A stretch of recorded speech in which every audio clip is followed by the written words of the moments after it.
Երազում էր միավորել աշխարհասփյուռ հայերին, եւ այդ գաղափարի իրագործման համար գումար էր պետք աշխատել, շատ գումար։ Գիտեր, նպատակին հասնելու համար երկար ճանապարհ ուներ անցնելու, եւ այդ ճանապարհը սկսում է Ուզբեկստանից։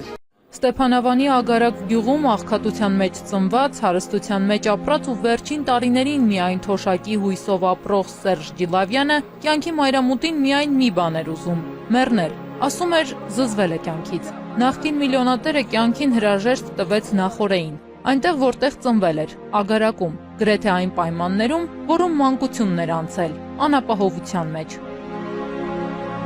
Ջիլավյանը միջնակարգն ավարտել էր գերազանցությամբ, 7 համալսարան էր ընդունվել, 7-ում էլ կրթությունը կիսատ թողել։ Այնինչ դասավանդում էին համալսարաններում, ըստ նրա կտրված էր կյանքից եւ հետաքրքիր չէր։ Փոխարենը երազում էր միավորել աշխարհասփյուռ հայերին, եւ այդ գաղափարի իրագործման համար գումար էր պետք աշխատել, շատ գումար։ Գիտեր, նպատակին հասնելու համար երկար ճանապարհ ուներ անցնելու, եւ այդ ճանապարհը սկսում է Ուզբեկստանից։ Արդեն 1980-ից 90-ականներին համարվում էր Ուզբեկստանի, այնուհետև Ռուսաստանի ամենահարուստ մարդկանցից մեկը։ Հմուտ ձեռնարկատեր էր, ընկերական հարաբերություններ ուներ տարբեր անվանի եւ ազդեցիկ մարդկանց հետ։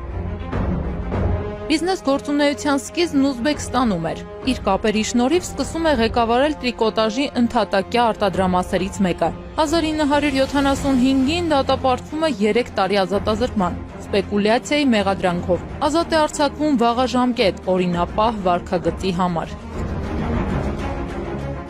ԽՍՀՄ փլուզումից հետո Ջիլավյանը տեղափոխվում է Մոսկվա, որտեղ ստեղծում է կոոպերատիվների ցանց։ 90-ականների սկզբին Մոսկվայում գնում է մի քանի առևտրային բանկ, այնուհետև դրանց միջոցով հսկայական գումարներ դնում շրջանառության մեջ։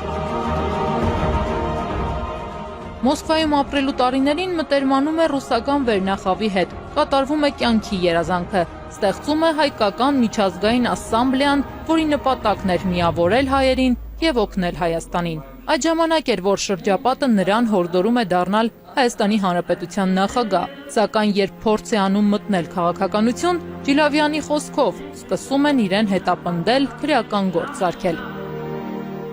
Ըստ որոշ աղբյուրների այդ ժամանակվա ներքին գործերի նախարար Վանո Սիրադեղյանն անգամ հատուկ խումբ էր ստեղծել Ջիլավյանին վերացնելու համար, եւ այս ամենն արվել էր կանխելու նրա առաջադրումը։